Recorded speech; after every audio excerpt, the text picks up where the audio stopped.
हमारे जीवन का भाग्य हमारे कर्मों और मेहनत पर निर्भर करता है। किसी गांव में सोहन नाम का एक आदमी रहता था। सोहन अपने भाग्य पर बहुत विश्वास करता था और सोचता था कि जो कुछ भी उसकी जिंदगी में होता है वह उसके भाग्य में पहले से ही लिखा हुआ है। सोहन दिन भर कोई मेहनत नहीं करता और अपनी किस्मत को कोसता रहता था। वह अक्सर कहता, मेरे जीवन में जो भी हो रहा है वो मेरे भाग्य की वजह से है। अगर मेरा भाग्य अच्छा होता तो मैं भी अमीर और खुशहाल होता। दोस्तों, कहानी बहुत ही ज्ञानवर्धक है। कहानी में आप कहीं खो ना जाए, इसलिए वीडियो को लाइक और द बिन्यू BS स्टोरी चैनल को सब्सक्राइब कर लीजिए। अगर आप भी गौतम बुद्ध को अपने दिल से मानते हो तो कमेंट में नमो बुद्धाय लिखना ना भूले। तो चलो कहानी शुरू करते हैं। एक दिन गांव में एक बुद्धिमान संत आए।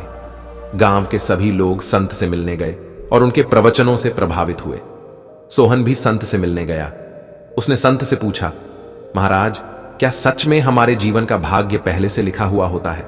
क्या हम उसे बदल सकते हैं? संत मुस्कुराए और बोले, सच में भाग्य हमारी सोच और कर्मों से जुड़ा हुआ होता है। चलो मैं तुम्हें एक कहानी सुनाता हूं। सोहन ध्यान से संत की कहानी सुनने लगा। एक समय की बात है, एक जंगल में एक युवा आदमी रहता था। वह भी अपनी किस्मत को कोसता था और सोचता था कि उसकी गरीबी और संघर्ष उसके भाग्य में ही लिखे हुए हैं। एक दिन वह यह जानने के लिए निकल पड़ा कि उसका भाग्य किसने लिखा है। चलते चलते वह एक बड़े बरगद के पेड़ के पास पहुंचा। पेड़ बहुत पुराना था और उसकी जड़ें बहुत गहरी थीं।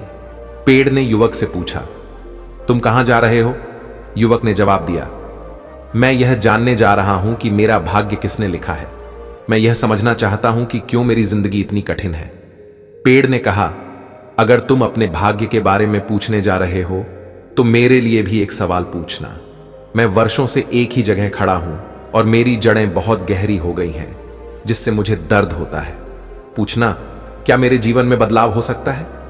युवक ने वादा किया और आगे बढ़ गया। आगे चलकर उसे एक नदी मिली जो सूखने के कगार पर थी। नदी ने युवक से कहा, अगर तुम भाग्य के लेखक से मिलने जा रहे हो तो मेरी भी समस्या पूछना। मैं इतनी सूख चुकी हूं कि अब किसी को तृप्त नहीं कर सकती।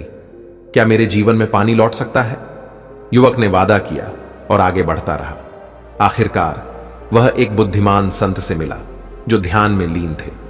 युवक ने संत को अपनी और अन्य सवालों की कहानी सुनाई। संत ने आंखें खोली और मुस्कुराते हुए कहा, तुम्हारे भाग्य का लेखक तुम्हारे कर्म है। तुम्हारे हर अच्छे या बुरे काम का परिणाम तुम्हारे जीवन में आता है। अगर तुम अपनी सोच और कर्म बदल दो तो तुम्हारा भाग्य भी बदल जाएगा। युवक ने जब यह सुना तो उसने सोचा कि भाग्य को बदलने के लिए कर्म करना बहुत जरूरी है। वह उसी रास्ते से लौटने लगा। सबसे पहले वह नदी के पास पहुंचा और उसे संत की बात बताई। नदी को समझ में आया कि उसके सूखने का कारण है कि उसके तट पर झाड़ियां और गंदगी फैल चुकी थी। उसने यह सब हटाने के लिए लोगों से मदद मांगी और धीरे धीरे फिर से भरपूर बहने लगी। फिर युवक पेड़ के पास पहुंचा और उसे भी संत का संदेश दिया। पेड़ ने महसूस किया कि उसकी जड़ें कमजोर हो चुकी थीं, क्योंकि उसने अपने पत्ते नहीं फैलाए थे और उसे पर्याप्त सूरज की रोशनी नहीं मिलती थी। पेड़ ने अपने पत्तों को फैलाना शुरू किया और सूरज की किरणों से मजबूत हो गया। यह सब सुनने के बाद सोहन ने सोचा, सच में मेरा भाग्य मेरे कर्मों पर निर्भर करता है। अगर मैं मेहनत करूं और सकारात्मक सोच रखूं तो मेरा जीवन जरूर बदल सकता है। उस दिन से सोहन ने अपने आलस को छोड़कर मेहनत करनी शुरू कर दी। धीरे धीरे उसकी जिंदगी बदलने लगी। उसने अपने खेतों में मेहनत की, फसलें लहलहाईं और जल्द ही वह गांव के सफल लोगों में से एक बन गया। भाग्य हमारा खुद लिखा जाता है। हमारे कर्म और हमारी सोच ही हमारे भविष्य का निर्माण करते हैं। यदि हम मेहनत और सकारात्मक दृष्टिकोण अपनाते हैं तो हमारी किस्मत भी हमारे पक्ष में हो जाती है। इसलिए हमेशा अपने भाग्य को कोसने के बजाय अपने कर्मों को सुधारें और अपने जीवन को बेहतर बनाएं। भाग्य और मेहनत का यह गूढ़ संदेश हमें बताता है कि सफलता सिर्फ भाग्य पर नहीं बल्कि हमारे कर्मों पर निर्भर करती है।